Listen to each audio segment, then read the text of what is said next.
Almost done packing for TwitchCon. Maybe I could take a little break now.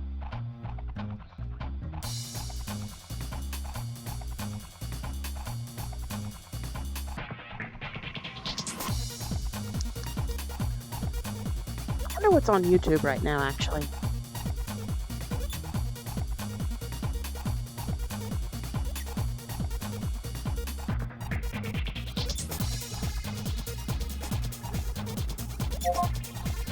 Bye forever?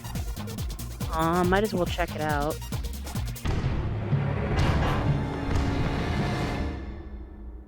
Daddies.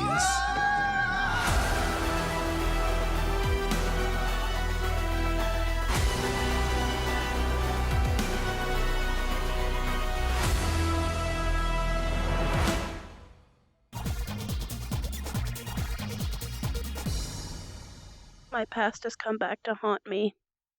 Fandoms, defined as a state or condition of being a fan of someone or something, but on the internet, collectively referring to a group of that particular person, series, etc.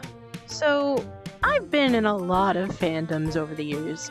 I mean, I think making one good look around me should probably show that. for better or for worse.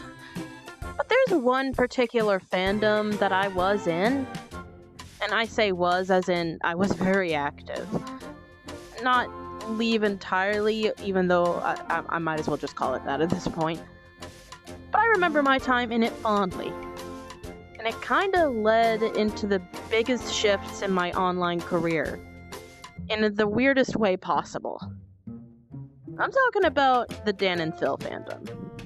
I wanted to make this as my first proper video on this channel for a couple of good reasons. The first reason being, it makes sense to start from the beginning in terms of my content, because if you were to look at some of my previous videos on this channel, they relate to this fandom. Second reason, it gives me a chance to revisit where I started as a content creator. More or less. It goes much further back, but that's a story for another time. It gives me a chance to revisit my roots here in VR.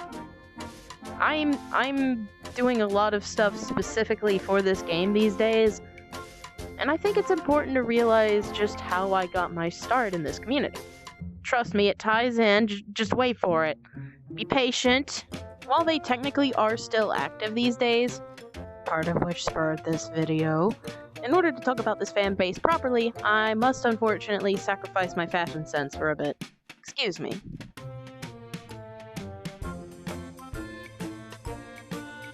I hope you appreciate the efforts I'm going through for you. This fandom in particular was called the Dan and Phil fandom. The joint fandom between the works of Daniel Howell and Phil Lester. We shortened this name simply to the fandom.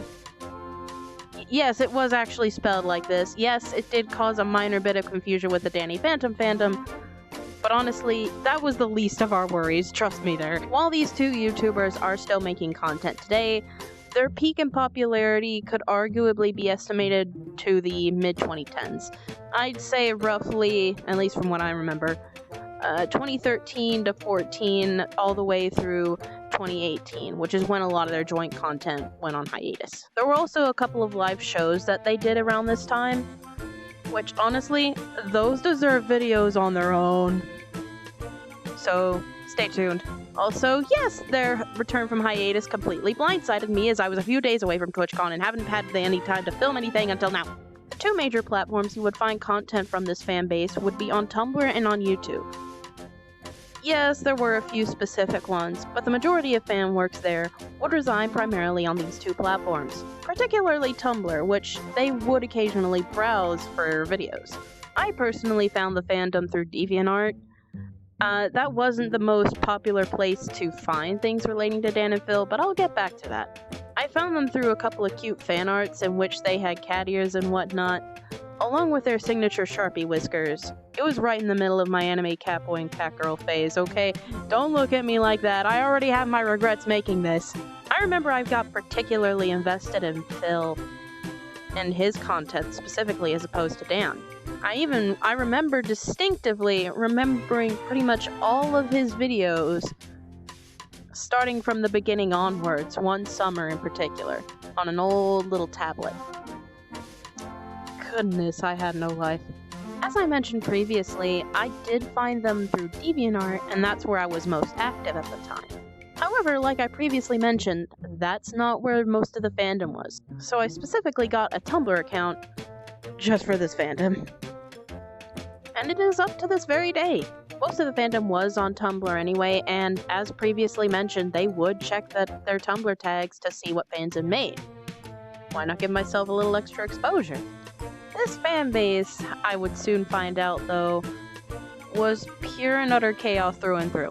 This fandom was known to do a lot of research as well as meticulously record and archive everything to do with these two British guys over 10 years our senior. Which, come to think of it, doesn't that normally happen the other way around? Kinda creepy when you think about it. We had our own memes to the point that Daniel would make multiple videos on the subject, as well as giving lots of helpful context.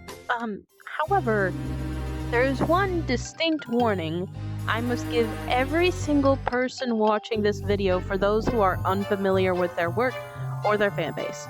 If you see a fanfiction titled in the pattern The Blank Fic, run, do not read it, you will thank me later. And if you, for some reason, have morbid curiosity and you decide to read it, don't say I didn't warn you. The fanfiction, that reminds me. There was this one particular thing that the fandom was known for debating. Yeah, we're gonna have to pull the band-aid off right now.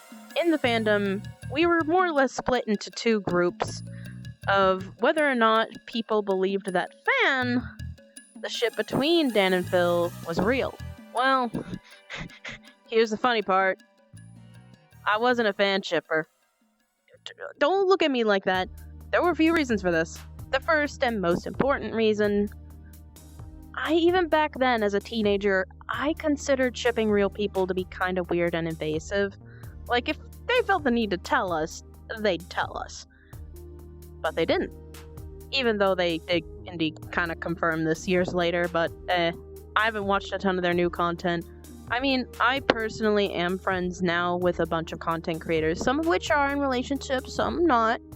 Some that are married, some that are dating, so on and so forth. And it usually is their own discretion as to whether or not they want to share their relationship status with the world. Some are more than happy to share that with the world, while others would rather keep that between themselves and their significant other.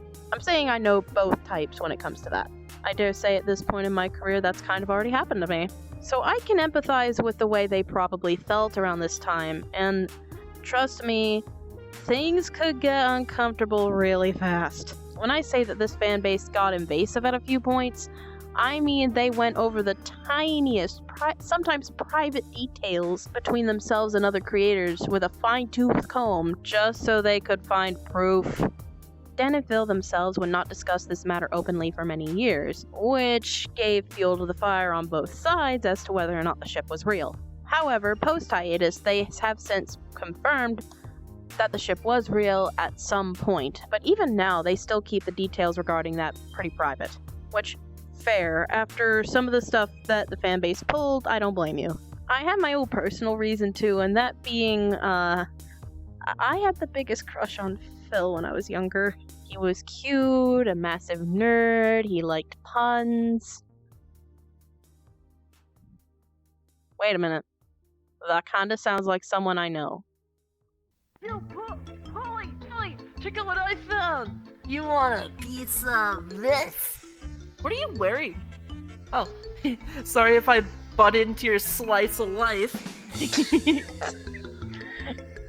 I was just getting kinda hungry. What you talking about?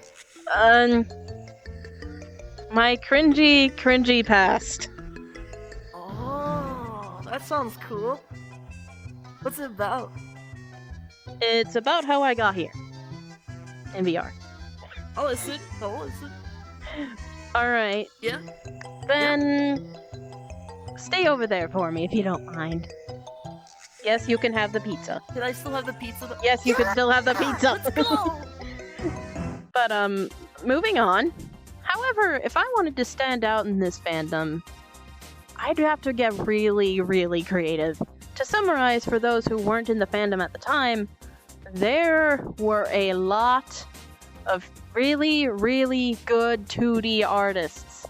From simple little cartoons to fantastically made paintings, my goodness. How much time do you have? Since I wasn't doing 3D at the time, I'd have to make my work stand out, and with an art style like this, I wasn't making a lot of headway. So I had to think upon my past. And what did I do at the very start of my online career? Pixel art. I had been making pixel art since the early 2010s, primarily with Sonic OCs, making little comics and edits, because I'll admit I wasn't the best at drawing. They didn't need examples. As much as I cringe at my old artwork, I am proud of what I was able to do back then, and especially now. A good chunk of my pixel art for this fandom specifically did pretty well. As you can see here, and here, some of my pixel art was good enough to be noticed by Phil. Thank you, Phil. I screamed very loudly that morning. No, it was not the kind of fangirl squeal.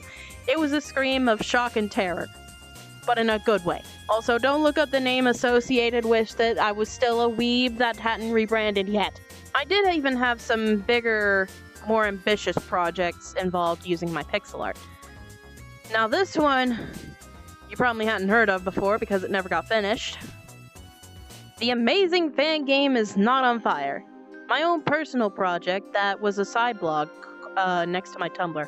It was, looking back, a doomed never-to-be-finished RPG, mainly because I didn't have anyone else to help me work on it, plus I was moving to college, you know how it is, life happens. Plus the considerable amount of rebranding Dan and Phil were doing around this time before the hiatus. I just couldn't keep up, the game just couldn't be made. But that didn't stop me from trying to bring games to the fandom though. I did a couple of mods and ROM hacks here and there.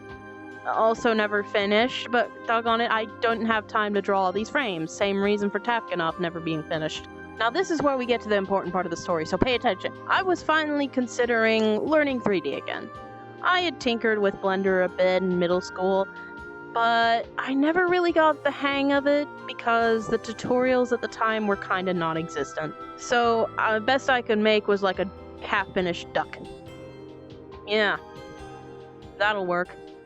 Doesn't even have a second wing. I was in a community college by this point, and I had a cheap laptop that was manufactured in 2011. Seriously, this thing could not play Sonic Mania at 60 frames for the life of it. So I thought to myself, if I combine rudimentary 3D graphics, along with my pixel art, it might just work as an art style. And am I glad that I did?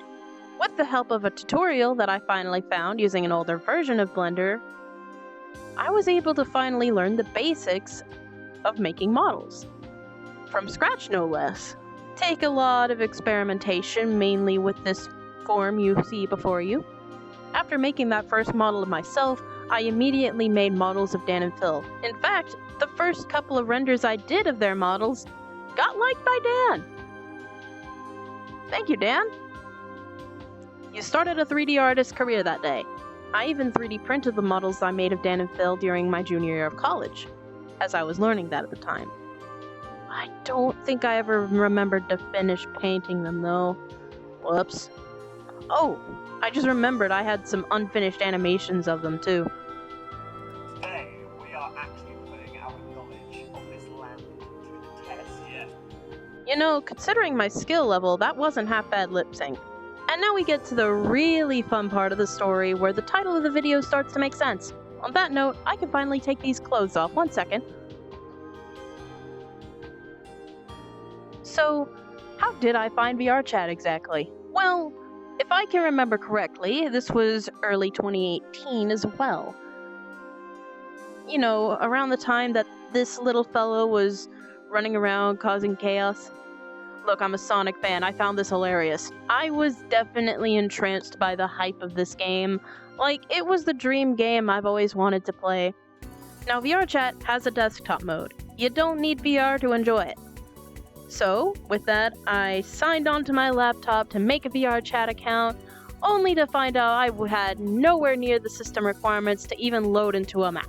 So, in the meantime, I would practice Blender a little more and eventually figure out ways to import stuff into the Unity game engine and therefore into VRChat. But while I couldn't actually play the game for myself, I took to YouTube and watching some content creators and their escapades here on the platform. Specifically Jameski, I remember, and I knew I had to get in on it. And it was through these videos I would find out people that focused on meme avatars, as well as other content creators, so on and so forth. Now, following the fandom's hiatus, I would continue to hone my 3D modeling skills and my abilities through Blender and Unity. Over time, I would grow away from the fandom, especially as I was making friends in games like Splatoon 2, and just through VTubers in general. And when the time finally came for me to import my own stuff into VRChat, I quickly turned some heads. As most people usually go for a base of some kind, whether it's humanoid, anime-styled, anthropomorphic, so on and so forth. But not me. I was one of the few that made mine from scratch. And over time, through my work, I would eventually get around the community and befriend a lot of content creators here in VRChat, some of which I had looked up to for years. And one of them is eating my pizza. I even took up Twitch streaming, something that I do to this very day, and it's where I'm most active as of the filming of this video, of course. Go check out some of my friends too while you're at it. And that's the story of how a YouTuber fandom led to me becoming a VRChat content creator. Only one thing left to do for the time being. Figure out where I'm gonna get another pizza. I am never using an outline over a proper script for this kind of video again. Anyway, this was just a humorous generalization of my time in this fandom to bridge the gap between then and now. I have more stories I can tell from this era in my life, so please tell me in the comments if you'd want to see that. Also, a very special thank you to Fizzi for lending his gremlin energy for this project of mine. It meant so incredibly much to me. If you're interested in voice acting and lore for multiple characters, I've linked his content and socials below. Thanks so much for watching, and as always, stay safe, take care of yourselves, stay hydrated, and eat your carrots, unless you're allergic, in which case please don't do that. See you next time! I'm having problems with my full body at the moment. Oh no, no, no, no, no!